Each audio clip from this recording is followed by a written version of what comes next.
Yo, what's up guys? Today we are reacting to this news that Finland has entered NATO and the Finland flag was raised at the NATO headquarters. Now, is this good news or is it worrying news? If you are from Finland, let me know how you feel about this in the comments. We know that Finland borders Russia, and by them going into NATO, it basically doubles the border that NATO has with Russia, which is not gonna make Putin happy, I think.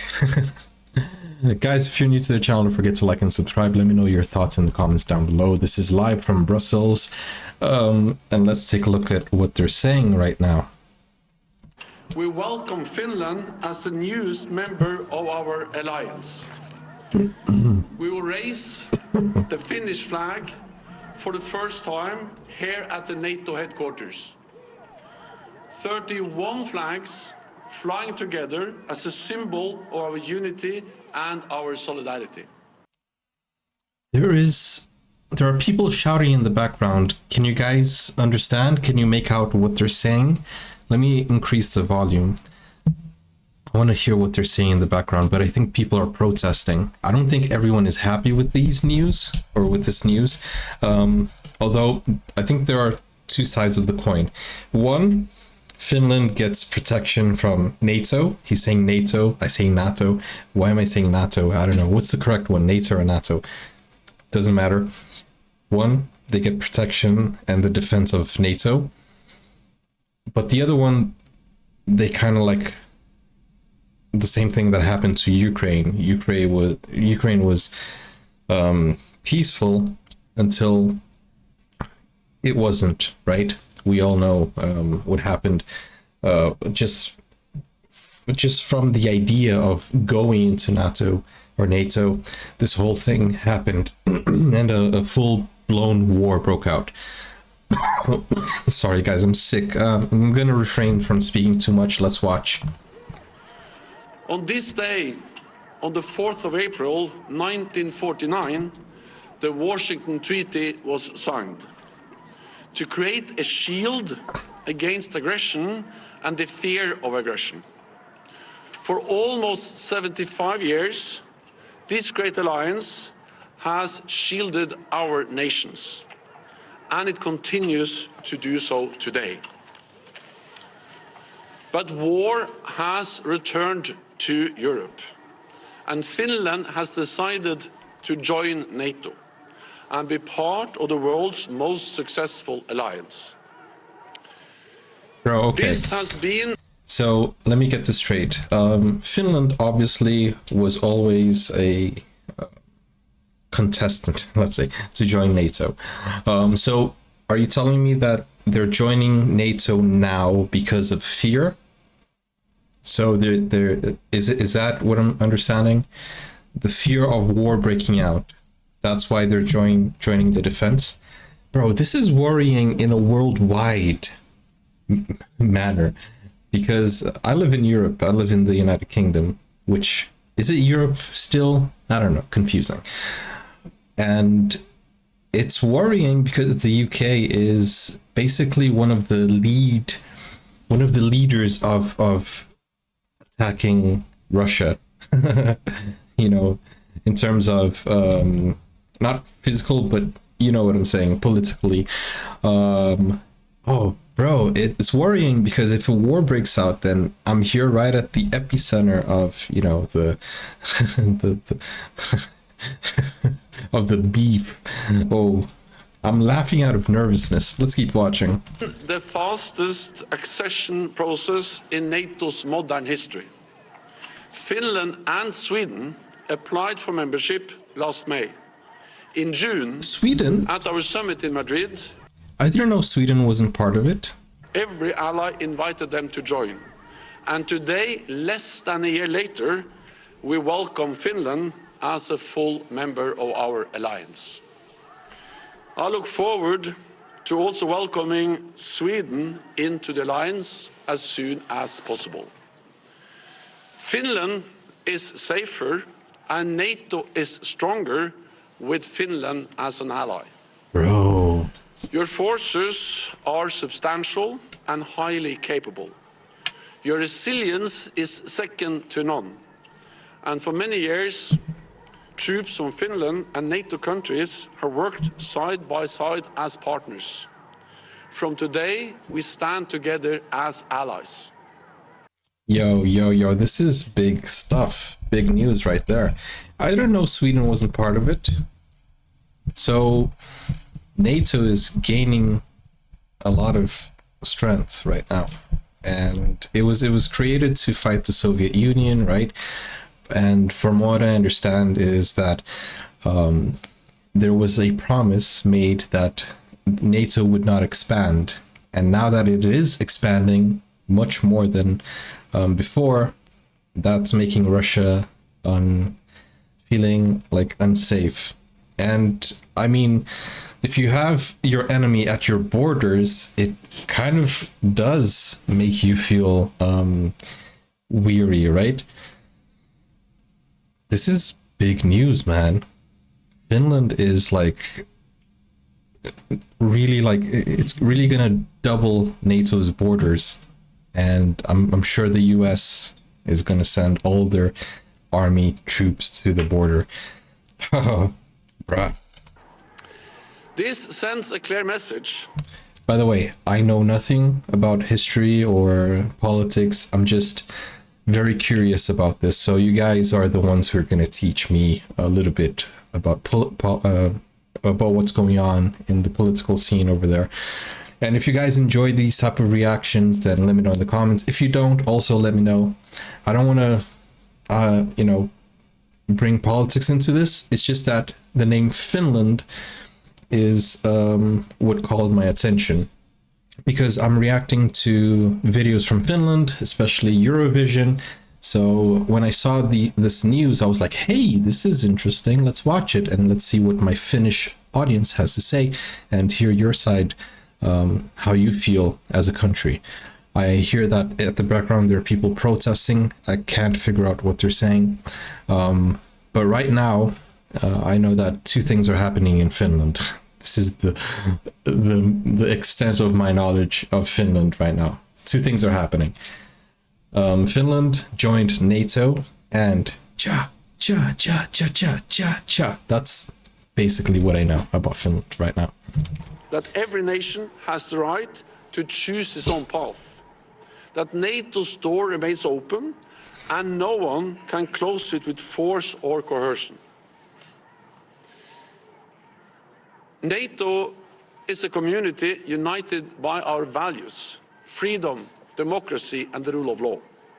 We stand together, we protect and defend each other, all for one and one for all.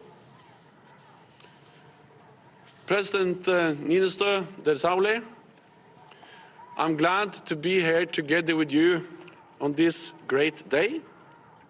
Thank you for your outstanding leadership and your tireless work to make this day possible. I'm glad and I'm proud to be the Secretary General that welcomes Finland fully into the NATO family. Welcome to the alliance. Whoa. History in the making right there. I'm actually history made right there.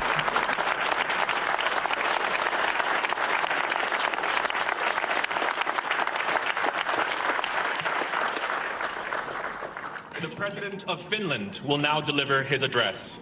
Maintenant, le président de la Finlande va prendre la parole. La parole. Secretary General The word is with him. dear Jens, ministers, excellencies, ladies and gentlemen. Finland has today become the 31st member of NATO. The era of military non-alignment in our history has come to an end. A new era begins. Each country maximizes its own security. So does Finland. NATO membership strengthens our international position and room for maneuver. As a partner, We have already long actively participated in NATO activities. As an ally, Finland will contribute to NATO's collective deterrence and defense. Membership of the alliance provides security for Finland. Finland, on the other hand, provides security for the alliance. Finland committed to... I understand the whole idea and it feels safe, but at the same time, I don't know what the background has been like. Was Russia threatening Finland? I mean, were there any indication that Russia was going to invade Finland? Anything, like, was there anything that, you know, showed Finland that they needed to bring up their defenses? Let me know in the comments, because right now, if they were not threatened, now they do become a target. I would suppose so. The security of all NATO member states will be a reliable ally that strengthens regional stability. Finland's membership is not targeted against anyone, nor does it change the foundations or objectives of Finland's foreign and security policy. Finland is a stable and predictable Nordic country that seeks peaceful resolution of disputes. The principles and values that are important to Finland will continue to guide our foreign policy also in the future. NATO membership does not change everything, but being an ally requires Finland to adopt new ways of thinking and some changes in legislation as well.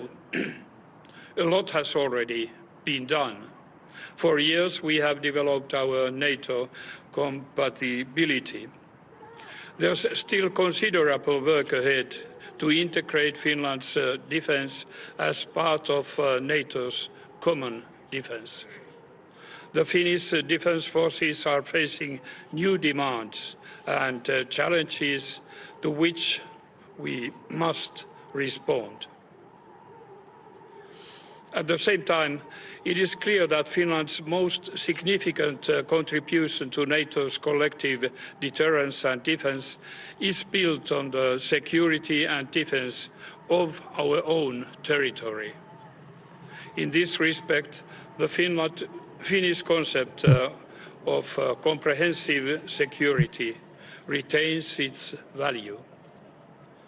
But we no longer do this work alone. Last year, Finland applied to join NATO together with Sweden. As I have stressed, Finland's membership is not complete without that of Sweden. So Finland and Sweden are like really close, right? They're like really friendly.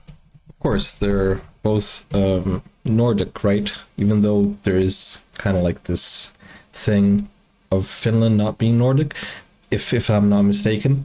It is Nordic, though. I don't know what the story behind that is, but I've heard that somewhere. Persistent efforts but they're friendly. for a rapid Swedish membership will continue. I look forward to seeing Sweden join us as the 32nd member at the Vilnius summit in July. To add up, I want to thank you, Mr. Secretary General, dear Jens, and your people. Your help has been very important. You have been backing us in every moment of this procedure. We really give a lot of value to that and to our partners. Thank you.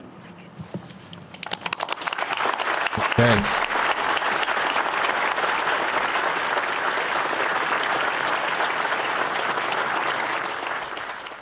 So there we have statements from both the General Secretary of NATO, Jens Stoltenberg, and the Finnish President. let's wait for the moment of the raising of the flag. And NATO's 2 strategic commands. History ACO right here. headquarters in Mons, Belgium, and ACT headquarters in Norfolk, Virginia. Nous allons maintenant procéder au lever du drapeau de la Finlande au son de l'hymne national. Les couleurs seront levées simultanément au siège de National l'OTAN anthem. et aux 2 commandements stratégiques de l'OTAN, l'ACO à Mons, Belgique, et l'ACT à Norfolk, Virginie.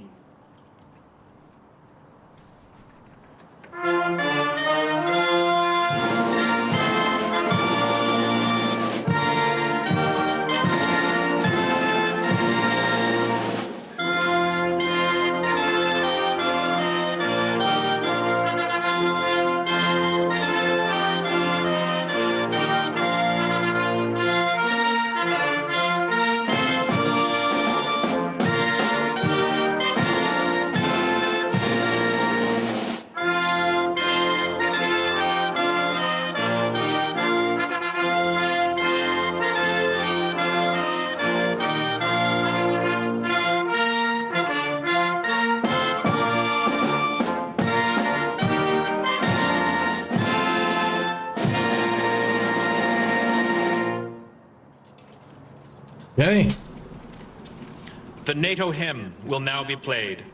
Et maintenant, l'hymne de l'OTAN. Okay, wow, Finland. Finland officially now, as of this afternoon.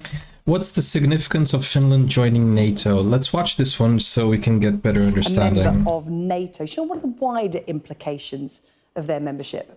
Yeah, it's easy just to think they're the 31st member of NATO, but it's actually far from that. This is pretty significant. First of all, it extends NATO's direct border with Russia. It's only extra 800 miles, but it more than doubles the direct border, which is significant. It's also Finland, ever since World War II, has been neutral. When during World War II, the former Soviet Union invaded Finland, but at the end of the war, it was agreed that Finland would remain neutral to keep a buffer zone between East and West. And even just before the war, So Finland is the bridge. Oh, so it was the buffer zone. So Finland was neutral, kind of like separating NATO from the Soviet Union, Russia. Bro, and now NATO has kind of like took over the bridge. That's what it kind of like means right now. So Finland was on the fence, and now it kind of like opened the doors and oh wow. Ooh. Finland's population, less than a third of them wanted to join NATO. Literally straight after the invasion, 80% wanted to join, and that's why you've seen this rush to succession. Oh, Russia had a bad move. They that was a bad move by, wow, 80%. From a Russian perspective, they've said they'll bolster their defensive systems if they see NATO deploying forces into Finland. And it's been relatively muted response. But actually, that would be quite wrong to misinterpret that. Putin will be very concerned about NATO expanding because he didn't want NATO to expand. He's inherited quite the opposite. And also, it's quite a long border up here. And if they do have to put military forces up there, he actually hasn't got enough military forces for Ukraine at the moment, let alone mounting defence on that border. Oh my goodness. Put it, Putin today got more NATO, which, as you said, is the exact opposite. And the capital of Russia is to the south, right? It's like really down there. Or is it? Where is St. Petersburg? St. Petersburg, I think, is next to Finland. And then we have Moscow, which is next, I think, a little bit more to the south. Not sure. So Moscow, because I remember seeing on the map that St. Petersburg was near Finland, and I know that the to the east is like where all of the mountainous areas and areas that are like tough terrain, and all the cities are more to the west. Kind of like that. I don't know much about Russia either, so. Of what he wanted. Remind us how we got to this point today. Interesting, just looking back, so 1949, the first 12 founding members of NATO, so include the US over there. But the point is that there's a huge buffer zone here between the West of NATO and the former Soviet Union. But of course, in 1990. Okay, so I'm just checking on the map. Yeah, so as I said, St. Petersburg is near Finland, to the south of Finland, and Moscow is closer to Ukraine. So,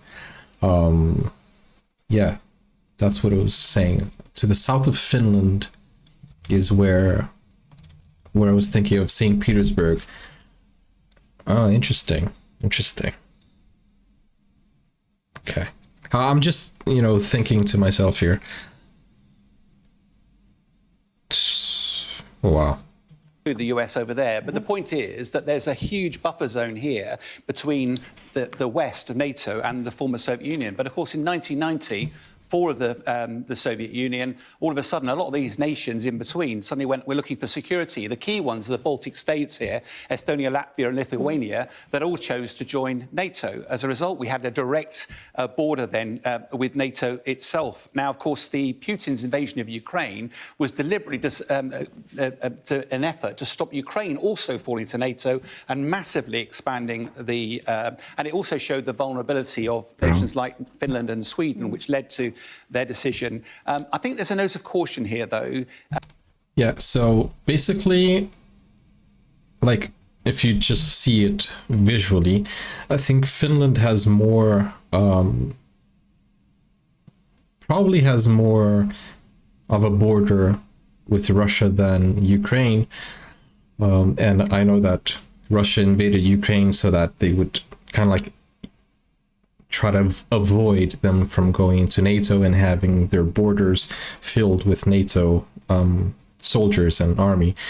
But I think Ukraine has more, it probably is closer to the bigger cities of Russia. And Finland, from what I see on the map, it has like St. Petersburg, and then it has a few other cities, which is, I don't think they're major cities, not sure. It looks like they're big cities, though. Okay, I'll research afterwards. The use of the word celebration of Finland's accession to NATO. In a way, there's an inevitable consequence of Putin's invasion of Ukraine, but there will be consequences for NATO's expansion, not least of which that will increase tensions between East and West. We don't have the buffer zones anymore, which have served us so well, which will increase frictions. The President of Finland said there at that press conference, security and stability is what it's all about. Finland joining NATO and Sweden, as we understand, will be next. What are the implications of them joining for global security? Part of global security and security and peace is about a stabilised situation. As soon as anything changes on the global tectonic plates, that can have unintended consequences. If we look at the sort of broader map here, the danger is you look at NATO, that's obviously Northern Hemisphere, a lot of blue of NATO counters the red of Russia, good versus bad. And the danger is it looks roughly equal. In reality, Russia's population, its military, its economy is a fraction of that of the West. US budget for its defence is 10 times the size of Russia, to put into context. So Russia will not want to pick a fight with NATO, let's be clear. But when the conflict in Ukraine is over, as it will inevitably end. The thing about Russia is that I don't think they care too much about civilians, right? I'm not saying that as a general rule. I'm just saying that kind of like, I think historically they don't really they're very I'm trying to pick my words right here. The thing about that is that I think they would put their civilians at risk to kind of like prove a point or something. That's what worries me, because, if like Putin decides to bring nuclear war to the world, the first thing he would do is he would bomb major cities just to say, look, if you don't stop, I won't stop. Kind of like, to prove a point. And then many people will die in the process. That's my thought. While I think there will be more pressure to the West, saying, look, our people are dying, stop the war, let Putin win. I don't know if that makes any sense. Anyways, let's finish this video, and I can't wait to read your comments though. This is worrying, so my head is somewhere else right now. The challenge for Western leaders will be to what's the new equilibrium, because at the moment we're building the foundations of a new Cold War, but we don't have the benefit of the buffer zones between East and West, which have served us so well for the last 80 years. Okay, wow. So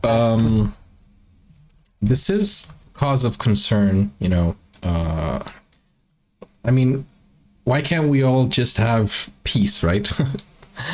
That would be much easier, but world peace is not something easy to achieve, and that is a mystery of life.